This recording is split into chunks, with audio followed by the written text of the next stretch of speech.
What's up, everyone? It's Joey Blush Response, and I just got back from Superbooth. I was there on Wednesday and Thursday, and I checked out a lot of the cool new gear, and I have quite a few things to report. So let's get right into it. First on the list is the Anima Phi. This is a really interesting and compact physical modeling synth I got to take a little whirl on, and I thought it was great. It has a lot of the mutable instruments algorithms within it. From the braids. It also has original algorithms. There's a lot more deep functionality I, of course, didn't get to because I had a short time with it, but I was impressed with the sound. It sounded especially nice when I played it really heavy and distorted the mixer. It sounded great with the distortion. Of course, they quickly turned it down, but I was like, no, that's the sound. And there's one feature particularly that kind of blew me away, which it has a piezo microphone built right in, so you can tap the panel and the whole body will resonate, and you can get different sorts of resonations based on where you tap and all. It was really cool and definitely something I would look into. I love physical modeling.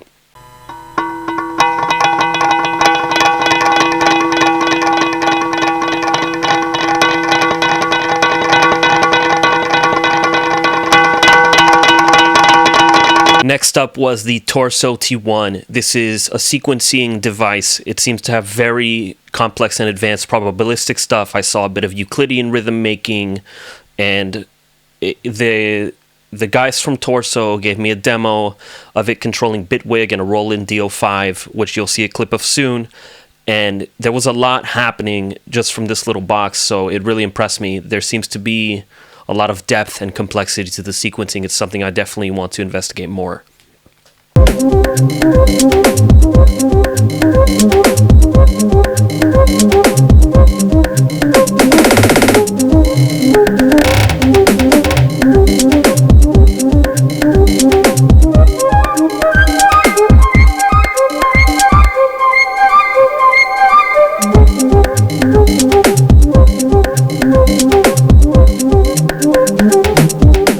Buchla was there. They had a new version of the music easel with a new preset manager that's more advanced.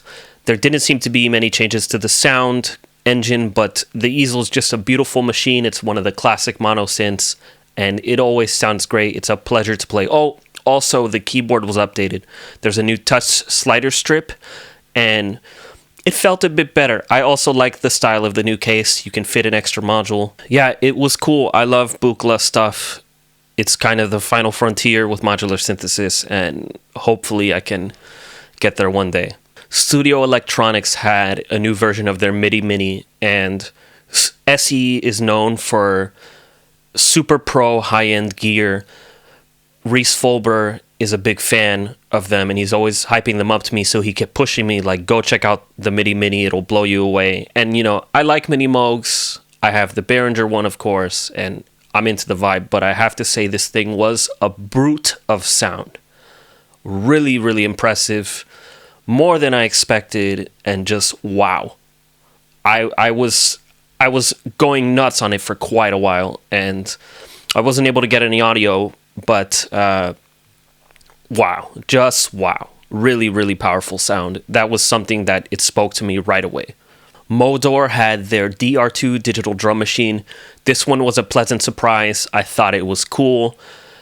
It was easy to figure out in the first 5 seconds, and I made a cool pattern right away, which you're going to hear. I enjoyed it. Really strong showing from them. It's quite big, but you have a lot of control because of that, and I think that's important. I'm always willing to have a bigger device if it has more controls. Not necessarily for live, but in the studio, I think it helps a lot. More space between the controls, more room, it's good. And the thing sounded great.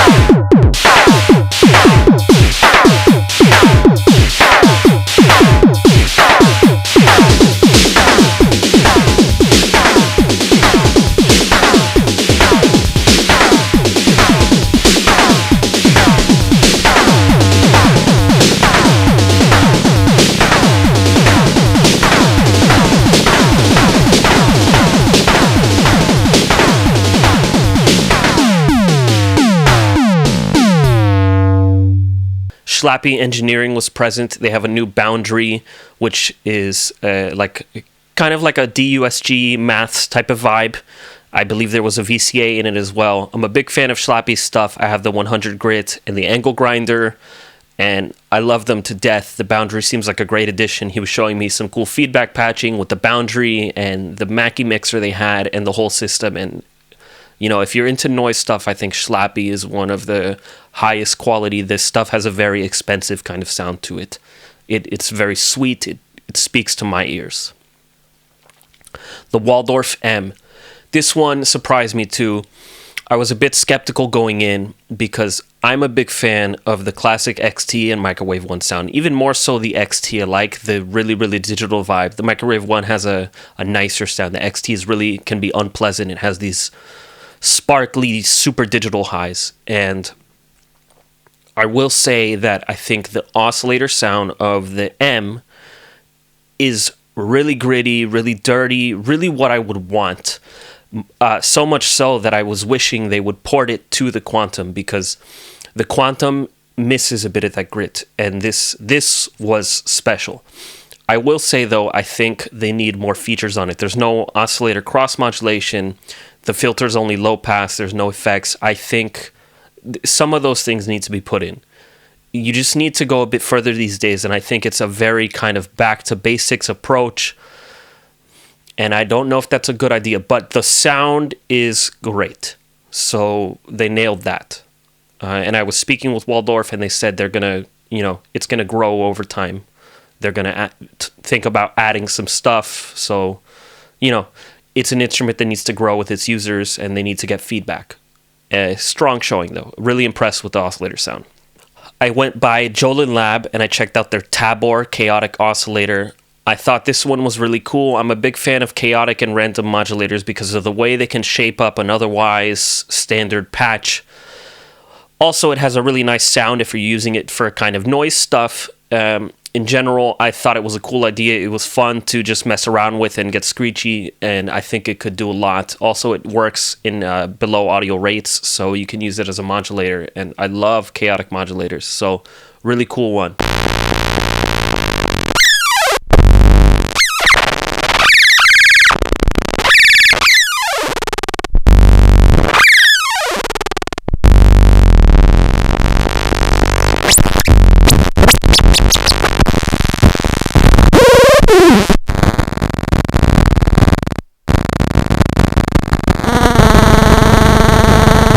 Jomax was there, and they had something that looked really impressive, the Mod FM. It's a 4-operator FM synth with a built-in SSI analog filter. It's like a full voice. I'm a fan of Jomax. I think they have a high-quality sound. I've used the Sun synth a lot. I've used the Resonator Neuronium, the Rackinizer, the drums. I've used them all. I had an X-Bass back in the day, and Jomax to me is a really high-quality sound, like that big, burly, vintagey vibe you want. I always think Jomax nails it. Of course, the FM is not that vintage vibe, but I sensed the Jomax sound in a way, and when I was talking to Jürgen about the Sun Synth and all, he said in a way that he thinks this is kind of a successor to the Sun Synth, and I could tell right away when he was playing it that I was like, oh, this is something worth investigating more. It's got depth, and it's got that Jomax vibe. I think it's going to be really cool. Sleeper hit of the show for sure for me. Korg had the 2600 Mini. Sounded great. I love distorting things with the preamp. What can I say? It's a 2600 and it's tiny. Also, this was the first time I got to try the Mod Wave, the Op6, and the Wave State, and I thought the Wave State was super cool. The Mod Wave was also nice, but the one that really spoke to me the most was the Op6. That was one that I was playing with, and not much had to happen for me to get a cool sound, and so amazing. I want to try that one out more. XAOC was there. They had a new version of the Moskwa sequencer and a couple other new modules, and it looks like they took the Moskwa to the next level, and it can do some really advanced functions. I'm going to be doing a review of it soon, so stay tuned for that. I'm really excited to get into that one, based on what they told me. Tip Top Audio had their official reissue of the Buchla 200 series modular, and I'm so excited for that. I happened to catch a lucky moment because I caught Gur from Tip Top and Eric Fox of Buchla talking about the components that went into it, and basically they were talking amongst themselves, and it sounded like every component was the same to what's current or what was originally used as best they could. So that's cool. Personally, I don't know if it sounds like the original thing, and frankly, no one is going to know because they're super rare, and also I don't care. I thought it sounded good, sounded really good. I tried the 258 oscillator, the low pass gate, and which are, the Buchla features. Of course, there's also the 259, but that's not ready yet. But I thought it sounded great. And more importantly, they're going to be cheap, and it's going to give people access to these sounds. Finally, everyone can have Buchla and know that they're getting the real thing, in a sense, not an imitation, not a knockoff. This is official Buchla licensed product, and now you can do it. So that's a good thing. Finally, best in show for me was the new Erica Synths Perkins drum synthesizer. Wow, dude. Just wow, blew me away. Crazy sound, massive. It was destructive in the booth and easy to jam on. The BBD delay sounds great. The master compressor, the analog distortion. I really went hard on it, and right away it sounded cool. I tried it on Wednesday before I brought the camera, and it blew my mind. And then I came back Thursday, filmed a little clip for you guys, and it was like, whoa, wow. Such a next level. I also think the blue shade is really great, and I'm excited to get into it more. I'm going to head back on Saturday and try to capture more audio of some of these devices I missed, and just some long form jams for you guys. But yeah, this one won the show by far, stole my heart. I want it. It is great.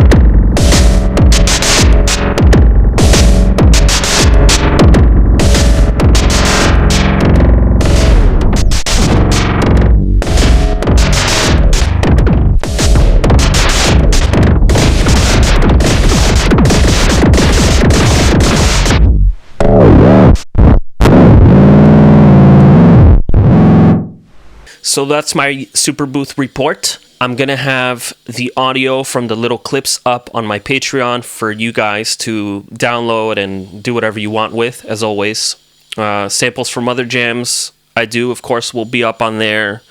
New podcast episodes coming soon, and more synth demos coming soon. Thank you guys so much for supporting me all the time. Catch you later.